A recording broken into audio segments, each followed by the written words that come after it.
السلام عليكم حبايبي، ازيكم عاملين ايه؟ يا رب تكونوا بخير. معاكم ياسمين نظم من قناة جوري لتعليم الكروشيه. ان شاء الله النهارده هنعمل مع بعض شنطة كروس ان شاء الله تعجبكم وتنفذوها بكل سهولة. هستخدم فيها خيط مكرمية قطن،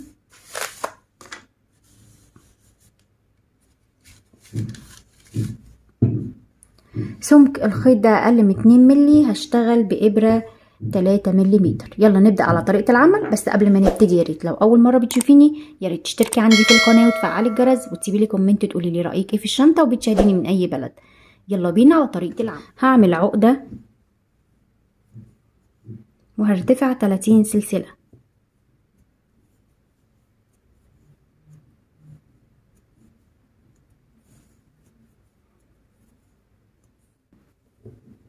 اشتغلت 30 سلسلة. لو عايزة تكبري او تصغري بتزودي عدد 3 غرز، يعني هي مضاعفات العدد 3.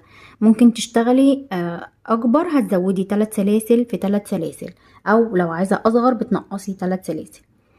هبدأ دلوقتي اسيب اول غرزة وتاني غرزة وتالت غرزة هشتغل فيهم عمود بلفة. هحط هنا علامة في اول عمود. معايا هنا 3 سلاسل هعتبرهم عمود، وده كده تاني عمود، وفي نفس المكان هشتغل عمود كمان، يعني كده معايا 3 عمود بلفة. كده انا معايا 3 عمود بلفة، 3 سلاسل هنا عمود واشتغلت جنبيهم 2 عمود. هشتغل في كل غرزة بتقابلني من الغرز اللي جاية عمود بلفة.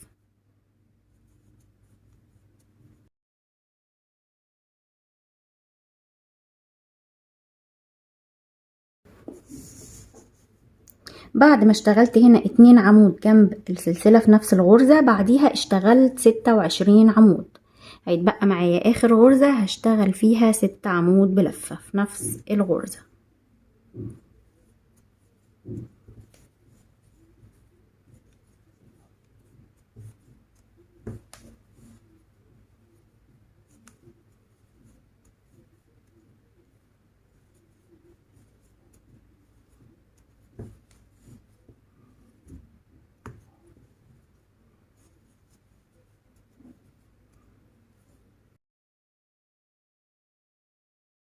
اشتغلت 6 عمود بلفة في نفس اخر غرزة. هكمل هنا 26 عمود بلفة.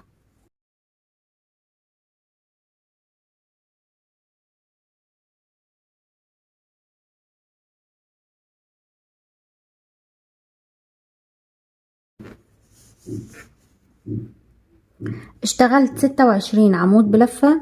باقي معايا اخر غرزة هنا اللي فيها ال3 سلاسل و2 عمود بلفة. هشتغل في نفس المكان 3 عمود بلفة. 1 2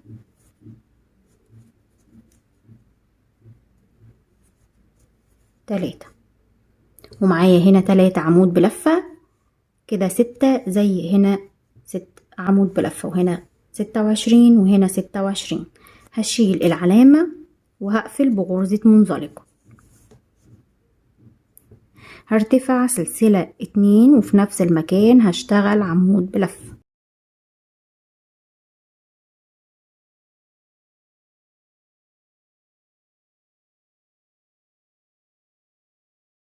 بعد كده ال2 عمود اللي جايين دول هشتغل فوق كل عمود 2 عمود بلفة. ادي 1 في نفس المكان 2، والعمود اللي بعده 1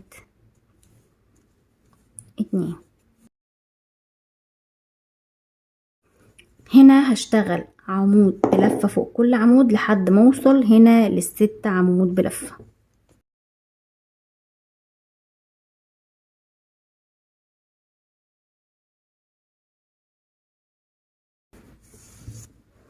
من بعد ما خلصت التزايد اللي هنا اشتغلت 26 عمود بلفة.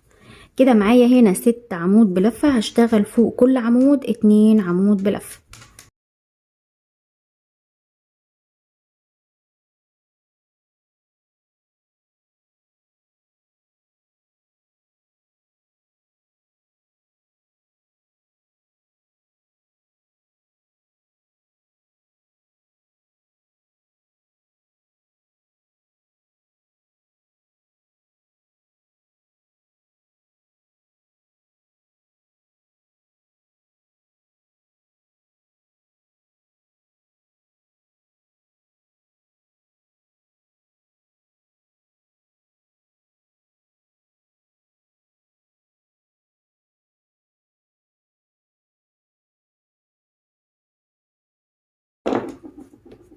كده انا خلاص خلصت ال6 عمود اللي هنا، اشتغلت فوقيهم 12 عمود بلفة.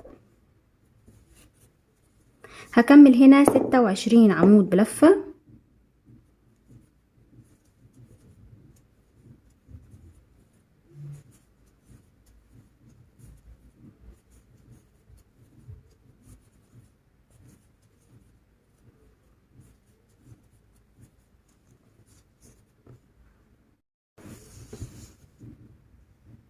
اشتغلت 26 عمود بلفة ومعايا هنا 3 غرز. المفروض ان ال3 اشتغل فيهم كل غرزة 2، لكن اول غرزة هشتغل فيها عمود بلفة واحد بس، والغرزتين اللي جايين هشتغل فيهم تزايد.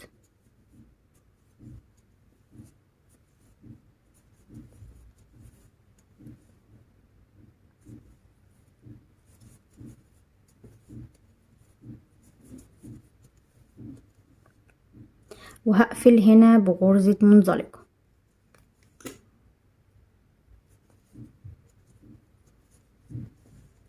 لو عديت الغرز دي هتلاقيهم 75 غرزة، هيقبلوا الاسم على 3، عشان كده ما اشتغلتش في التالتة تزايد. بعد كده هرتفع 3 سلاسل، 1 2 3، وهعتبرهم عمود بلفة. هاخد لفة وادخل في نفس المكان، هشتغل عمود بلفة وهشتغل تاني عمود بلفة. كده انا اشتغلت كأن معايا 3 عمود بلفة، وهحط العلامة هنا في تالت سلسلة بالشكل ده كده. هاخد لفة واسيب غرزة والتانية، وهدخل في تالت غرزة اشتغل 3 عمود بلفة. 1 2 3. هاخد لفة واسيب غرزتين وادخل في التالتة تحت الحلقتين اشتغل 3 عمود بلفة.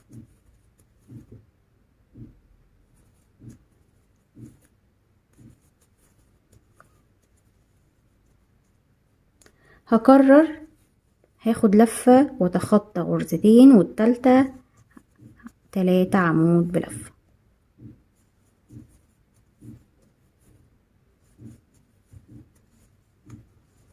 هكمل كده لحد ما اوصل هنا.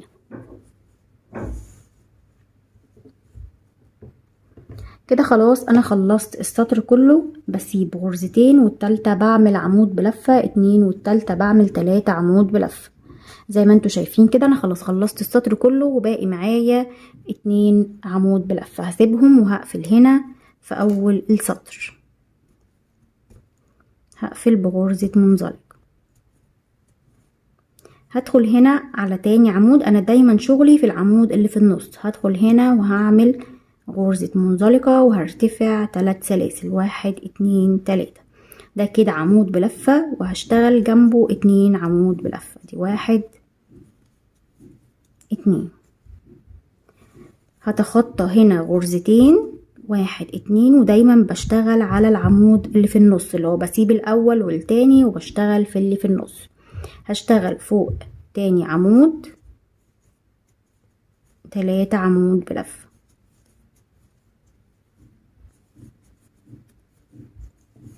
بتخطى غرزتين 1 2 وبشتغل في تالت عمود 3 عمود بلفة.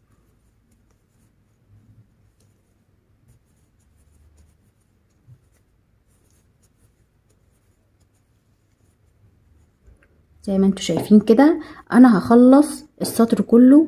هشتغل فوق كل 3 عمود كده، هشتغل في العمود اللي في النص 3 عمود بلفة، وهروح اسيب اول عمود واشتغل في اللي في النص 3 عمود بلفة لحد ما اخلص السطر، واقفل هنا بغرزة منزلقة واشتغل فوق تالت عمود، وهنا هشتغل فوق تاني عمود اللي في النص لحد ما اخلص السطر كله وارتفع سطور جديدة لحد ما ارتفع 10 سطور، ونرجع نكمل مع بعض.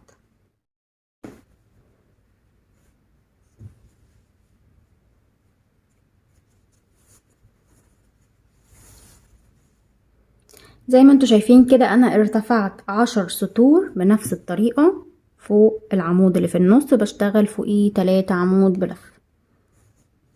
السطر اللي جاي ده كله هشتغله غرز حشو. انا قفلت في ال3 سلاسل وهشتغل هرتفع سلسلة وفي نفس المكان هشتغل حشو. تحت الحلقتين العمود اللي بعده هشتغل حشو، وكل تحت حلقتين بيقابلوني هشتغل فيهم غرزة حشو.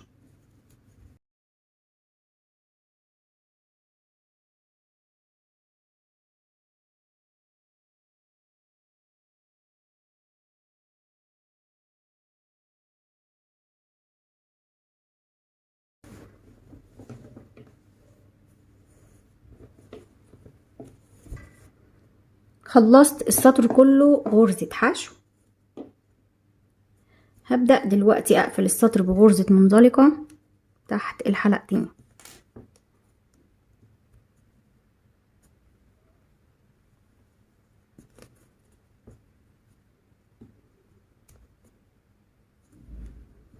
الغرزة اللي بعديها منزلقة واللي بعديها، وهكمل السطر كله غرزة منزلقة.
وبكده حبايبي تكون الشنطة خلصت معايا. اخدت 120 جرام خيط مكرمية قطن، يعني ممكن البكرة اللي هي ربع كيلو تعمل معاكي 2 شنطة بالحجم ده. ان شاء الله تنفذوها بكل سهولة وتعجبكم. لو عجبك الفيديو ما تنسيش تحطي لايك للفيديو واشتركي في القناة وفعلي الجرس وسيبي لي كومنت قولي لي رايك ايه في الشنطة وبتشاهديني من اي بلد. منتظرين ان شاء الله في فيديو جديد، والسلام عليكم ورحمة الله.